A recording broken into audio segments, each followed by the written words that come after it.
عورت کو جو کفن دیا جائے گا وہ مرد کے کفن ہی کی طرح ہے، سوائے دو کپڑوں کے۔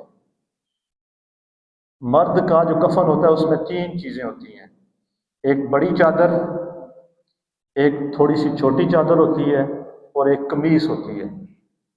یہ تین کپڑے مرد کے کفن میں ہیں، دو چادریں اور ایک قمیص، اور قمیص بھی بغیر سلائی کے ہوتی ہے، سلائی شدہ نہیں ہوتی۔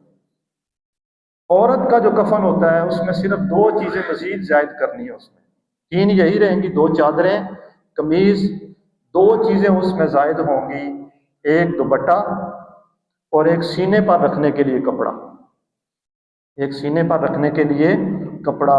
یہ پانچ کپڑے جو ہیں یہ عورت کے کفن میں شامل ہیں۔ ہمارے ہاں مجھے یہ پتہ چلا ہے کہ عورت کو جب کفن دیا جاتا ہے تو اس کے لیے باقاعدہ پاجامہ جو ہے یہ سلوایا جاتا ہے، سلوا کے جو ہے اس کو پہنایا جاتا ہے۔ تو اس طرح پاجامہ جو ہے پہنانا یا شلوار کی سلائی کر کے اسے پہنانا یہ خلاف شریعت ہے۔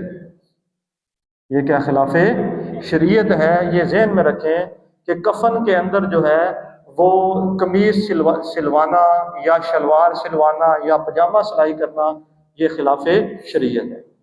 دوسری چیز میرے نوٹس میں یہ لائی گئی ہے کہ عورت کے کفن میں اس کے لیے باقاعدہ ایک ٹوپی سلوائی جاتی ہے، سبز رنگ کی یا کبھی سفید رنگ کی، سلوا کے سر کے اوپر رکھی جاتی ہے کہ بال وغیرہ نہ بکھریں یا ایسے نہ ہو، تو ایسا کرنا بھی ممنوع ہے۔